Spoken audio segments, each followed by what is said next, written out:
Hi. Now, I could have done a video cast on the People's Assembly March last Saturday, but I already forecast everything that happened. So on the previous video cast, you should look it up, see how accurate I was. Check it out. In no way was there 50,000 people there as claimed.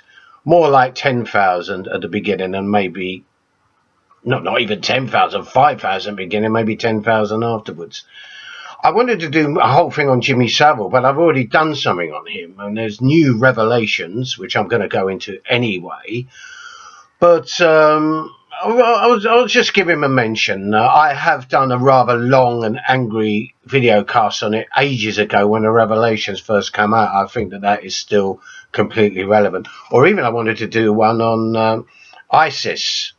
Some analysis there about what they're about and how they came about and what their ideology is and so on. But again, I've covered a lot of this Muslim fundamentalist nutcase stuff, and I've looked at the ideology as it is over here, as they're peddling it over here, and it's what they want to do over there. And there's Shiites being massacred by the moment, sectarian violence and so forth. I don't want to go into that at the moment because it's a developing situation and it's very, very hard to give an anarchist point of view. So this one's going to be about the UK's week of corruption. And then there's been plenty of corruption stories in the UK, in the newspapers, in the media. Again, I did another one on corruption, so look that one up as well. But rather than looking back into the Permian age, I would want to go on to what was this week. It's just a snapshot of British corruption. Obviously, quite a lot of astounding news as regards corruption this week. Headline stuff. News International trial. Everyone gets off except those that pleaded not guilty. Apart, of course, from Andy Coulson, where they've got to throw someone to the lions, haven't they? No third chance for him. Cameron, if you remember, give him a second chance. Yeah, contrast the sort of chance that people like us get. 6 months for picking up a bottle of water on the pavement during the riots. Was that guy given a second chance? He was not. But they always give each other a second chance, a third chance, a fourth chance. This is corruption, the whole, what you might want to call culture of corruption. Anyway, yeah, untold millions has been spent on this trial, including about 50 million plus, obviously provided by the Murdoch Empire, for the defendants. 50 million. Hitler could have, they could have got Hitler off on that amount. And don't forget that 5,000 hacking victims. People like Millie Dowler's parents. 5,000. This is on an industrial scale. What emerges here is a moral corruption of the main parties, Labour and Conservative, serving the interests and political agenda of the Murdoch transnational empire, an interlocking, incestuous clique of the political class. Most of them end up taking the Murdoch shilling in the end, even if they're slagged off by the Murdoch papers, ironically enough. Is Cameron in a danger as a result of all this? The answer is no.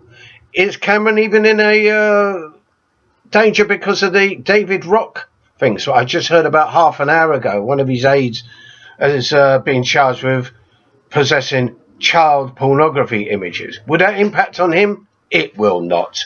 Because where's the reaction of the public to all this stuff? It's nowhere. It's just a sort of shrug of the shoulders. Then, of course, there's the Jimmy Savile revelations. More of them. It's given real power by the successive governments. Industrial scale abuse in hospitals, in care homes, hospitals for the mentally ill.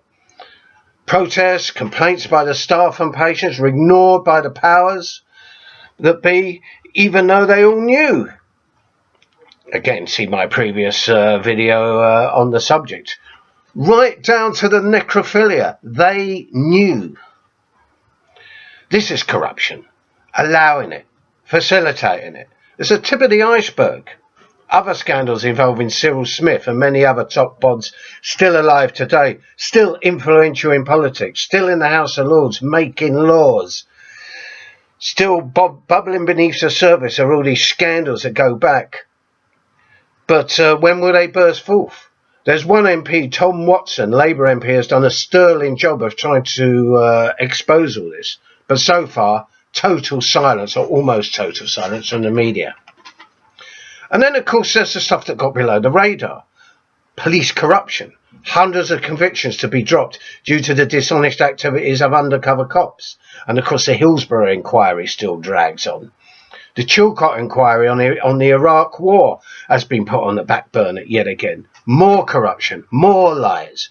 Barclays Bank dark pool trade sharing system.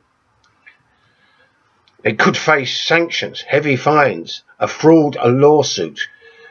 They've already wiped off £2.4 billion worth of their of the value of Barclays Bank, which is about 6%. And then, of course, there's the failure of the intelligence of the SIS from MI5 and MI6. Who had ever heard of them a couple of weeks ago? Why have we got tens of thousands of people working for intelligence when they're unable to predict any of this? Corruption or incompetence? Well, it's all equally damning. You decide.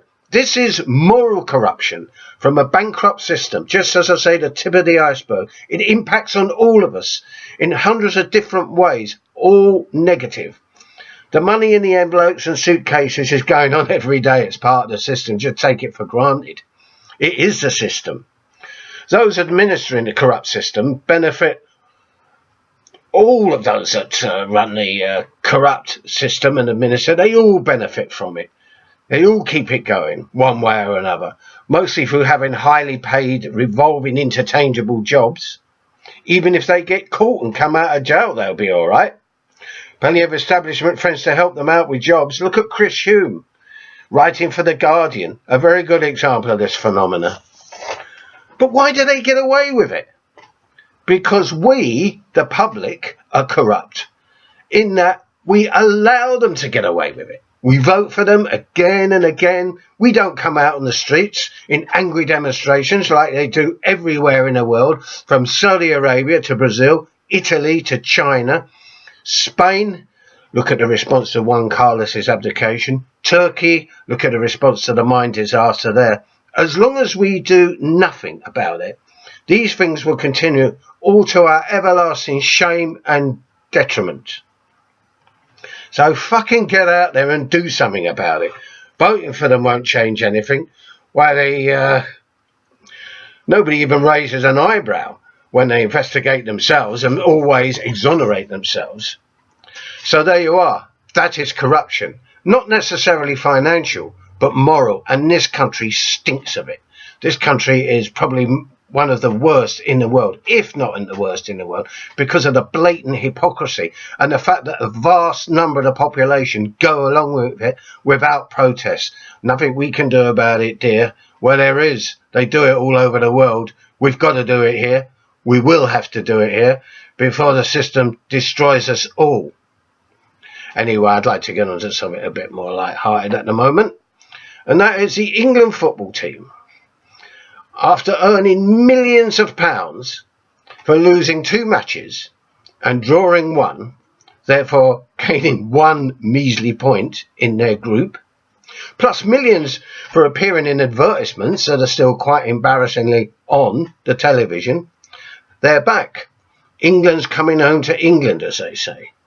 Yet the manager remains in his job, pulling in over £3 million a year. Over 4 years, it'll come to well over 12 million. This is corruption as well. FIFA is absolutely riddled with it. Anybody looking at this videocast could do a better job running a national team, even if they know nothing about football whatsoever, nothing about the so-called beautiful game. And because you couldn't do any worse than what they're doing, and it's the same with all the institutions. It's the same with the governance and the organisation of this society, the banking system, everything. we could do a better job. Because, by God, we couldn't do a worse job, could we? And for fuck's sake, will you please take down those bloody flags? We've been defeated. We're finished. We're through. We're washed up. It's embarrassing to go out on the streets and see them. So anyway, that's all I've got to say for today.